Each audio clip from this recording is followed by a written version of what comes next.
बच्चों, आप सभी का हमारे YouTube चैनल आइडियल देव क्लासेस में स्वागत है। बच्चों, आज हम आपके लिए एडगेट अभ्यास पुस्तिका के अंतर्गत विषय विज्ञान लेके आए जो कक्षा 7वीं का है।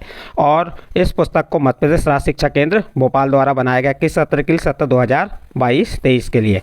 आज हम आपको इस वीडियो के माध्यम से पाठ 14 विद्युत धारा और इसके प्रभाव बताएंगे। चलिए इसके अति लघु उत्तरीय प्रश्न देख लेते हैं। इसका प्रश्न 1 देखते हैं। प्रश्न 1 में क्या कह रहा है?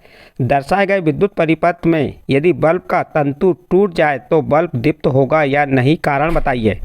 देखिए, ये परिपथ दर्शाया गया है। इस परिपथ में यदि बल्ब का तंतु टूट जाए तो बल्ब दीप्त जलेगा या नहीं, ये बताना है। तो उत्तर देखिए, विद्युत परिपथ में यदि बल्ब का तंतु टूट जाए तो बल्ब दीप्त नहीं होगा, क्योंकि तंतु टूट जाने के कारण विद्युत परिपथ पूर्ण नहीं होता है। तो इस प्रकार से आपका प्रश्न नंबर 1 यहाँ पे कंप्लीट होता है। प्रश्न नंबर 2 क्या कह रहा है? प्रश्न नंबर 2, विद्युत फ्यूज बनाने के लिए किस धातु का तार उपयोग में किया जाता है और क्यों? तो उत्तर देखिए इसका, विद्युत फ्यूज बनाने के लिए विशेष पदार्थों के बने तारों का उपयोग किया जाता है। जब इन तारों में अधिक विद्युत धारा प्रभावित की जाती है तो ये पिघलकर टूट जाते हैं। तो विद्युत फ्यूज बनाने के लिए किस धातु के तार का उपयोग किया जाता है? तो विद्युत फ्यूज बनाने के लिए विशेष पदार्थों के बने तारों का उपयोग किया जाता है। और जब इन तारों में अधिक विद्युत धारा प्रभावित की जाती है तो ये पिघलकर टूट जाते हैं। इस प्रकार से यहाँ पे आपका प्रश्न नंबर 2 का उत्तर कंप्लीट। प्रश्न नंबर 3 देखिए, विद्युत धारा का तापीय प्रभाव किसे कहते हैं? ऐसे 2 सांद्रित्रों के नाम लिखिए जिसमें विद्युत धारा के तापीय अभाव का उपयोग होता है। तापीय प्रभाव का उपयोग होता है। देखिए, जब किसी तार में कोई विद्युत धारा प्रभावित होती है तो वह तप्त हो जाता है। इसे विद्युत धारा का तापीय प्रभाव कहते हैं। इसका उपयोग विद्युत प्रेस और विद्युत हीटर में किया जाता है। तो इस प्रकार से प्रश्न नंबर 3 का उत्तर यहाँ पे आपका कंप्लीट होता है। नेक्स्ट अगला प्रश्न 4 नंबर का देखिए, किसी विद्युत धारा के चुंबकीय प्रभाव से आप क्या समझते हैं? एक उदाहरण दीजिए। तो उत्तर देखिए, जब किसी तार में विद्युत धारा प्रभावित होती है तो वह चुंबक की भांति व्यवहार करता है। इसे विद्युत धारा का चुंबकीय प्रभाव कहते हैं। इस प्रकार से प्रश्न नंबर 4 का उत्तर यहाँ कंप्लीट हुआ। नेक्स्ट लघु उत्तरीय प्रश्न, प्रश्न नंबर 5। देखिए, यहाँ पे एक चित्र बना हुआ है, इस चित्र को देखना है। इसका क नंबर क्या कह रहा है? जब स्विच ऑफ की स्थिति में हो तो क्या कोई बल्ब दीप्त होगा? और ख नंबर क्या कह रहा है? जब स्विच ऑन की स्थिति में लाते हैं तो बल्बों ABC को दीप्त होने का क्रम क्या होगा? देखिए, उत्तर क नंबर का उत्तर होगा, स्विच ऑफ की स्थिति में कोई बल्ब दीप्त नहीं होगा। स्विच ऑफ की स्थिति में कोई भी बल्ब दीप्त नहीं होगा। ये क नंबर का उत्तर हुआ। और ख नंबर का देखिए क्या कह रहा है?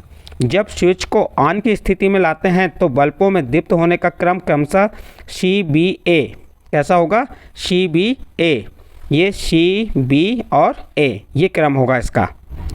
इस प्रकार से ख नंबर का उत्तर कंप्लीट हुआ। नेक्स्ट अगला प्रश्न है प्रश्न नंबर 6, विद्युत चुंबक का उपयोग किसी कचरे के ढेर से प्लास्टिक को पृथक करने में किस प्रकार किया जा सकता है? स्पष्ट कीजिए।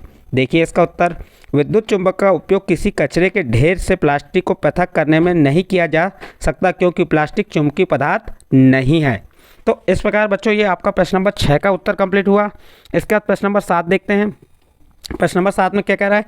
जब किसी तार में विद्युत को प्रभावित करने के लिए स्विच को ऑन किया जाता है तो तार के निकट रखी चुंबकीय सुई अपनी उत्तर दक्षिण स्थिति में विक्षेपित हो जाती है, क्यों?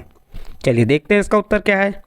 जैसे ही तार में हम धारा प्रभावित करने के लिए स्विच को ऑन करते हैं तो तार के आसपास चुंबकीय क्षेत्र उत्पन्न हो जाता है, जिससे तार के निकट रखी चुंबकीय सुई उत्तर दक्षिण दिशा में विक्षेपित हो जाती है, क्योंकि स्वतंत्रतापूर्वक लटका हुआ चुंबक सदैव उत्तर दक्षिण दिशा में ठहरता है। तो इस प्रकार बच्चों आपका प्रश्न नंबर 7 का उत्तर कंप्लीट हुआ। इसके बाद प्रश्न नंबर 8 देखते हैं। प्रश्न नंबर 8 में क्या कहा है? साधारण विद्युत बल्बों के स्थान पर LED बल्ब का उपयोग क्यों किया जाना चाहिए? चलिए देखते हैं इसका उत्तर।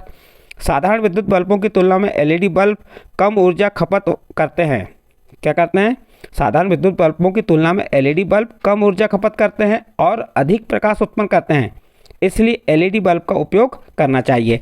इस प्रकार से आपका प्रश्न नंबर 8 का उत्तर यहाँ पे कंप्लीट हुआ। नेक्स्ट अगला प्रश्न देखते हैं, प्रश्न नंबर 9। प्रश्न नंबर 9 में दीर्घोत्तरीय प्रश्न है ये आपका। विद्युत परिपथ में उपयोग होने वाले निम्न अवयवों को किस प्रतीक द्वारा प्रदर्शित करेंगे? देखिए, विद्युत सेल को इस प्रकार से प्रदर्शित करना है। विद्युत बल्ब को ये देखिए आपको हमने प्रतीक चिन्ह बना के बताएं कि विद्युत बल्ब का प्रतीक चिन्ह हो गया। स्विच ऑन की स्थिति में ये वाली प्रतीक रहेगा। स्विच ऑफ की स्थिति में आप देख सकते हैं ये वाला प्रतीक रहेगा और बैटरी का प्रतीक ये हो गया और संयोजी तार का प्रतीक ये। तो इस प्रकार से आपको ये प्रतीक चिन्ह बना के यहाँ पे बता देना है। तो ये आपके जो 6 विद्युत सेल, विद्युत बल्ब, स्विच ऑन की स्थिति, ऑफ की स्थिति और बैटरी संयोजी तार के प्रतीक चिन्ह आपको हमने यहाँ बना के बताए। नेक्स्ट, उपयुक्त अवयवों को बी नंबर का देखिए क्या कह रहा है। उपयुक्त अवयवों का उपयोग करते हुए परिपथ आलेख बनाइए। जब स्विच ऑन की स्थिति ऑन में हो और जब स्विच ऑफ की स्थिति में हो, किस परिस्थिति में बल्ब दीप्त होगा। देखिए यहाँ पे ये हमने जो बनाया है पहला नंबर का, तो बंद विद्युत परिपथ है कुंजी, तो जब स्विच ऑन की स्थिति में है ये तो बंद परिपथ होगा। और सेकंड वाला देखिए, इसका बारे में बता दें, किसी विद्युत परिपथ में विद्युत धारा प्रवाहित होती है, जो परिपथ पूर्ण होता है बंद परिपथ कहलाता है। स्विच ऑन की स्थिति में धन टर्मिनल ऋण टर्मिनल से जोड़कर परिपथ पूर्ण करता है, तब विद्युत धारा प्रभावित होती है। तो ये आपका प्रश्न नंबर 1 का उत्तर हुआ। उसका सेकंड नंबर क्या है, सेकंड नंबर में आपको क्या कहा था, सेकंड नंबर का प्रश्न देखिए, जब स्विच ऑफ की स्थिति में हो तो ऑफ की स्थिति में स्विच कैसे होगा, ये इस प्रकार से खुला विद्युत परिपथ रहेगा, कुंजी ये है, ये ऑफ की स्थिति है। अब इसके बारे में क्या बताएं, जिस परिपथ में विद्युत धारा प्रभावित नहीं होती, जो अपूर्ण होता है, खुला परिपथ कहलाता है। स्विच ऑफ की स्थिति में धन टर्मिनल ऋण टर्मिनल से अलग हो जाता है, अतः विद्युत धारा प्रभावित नहीं होती।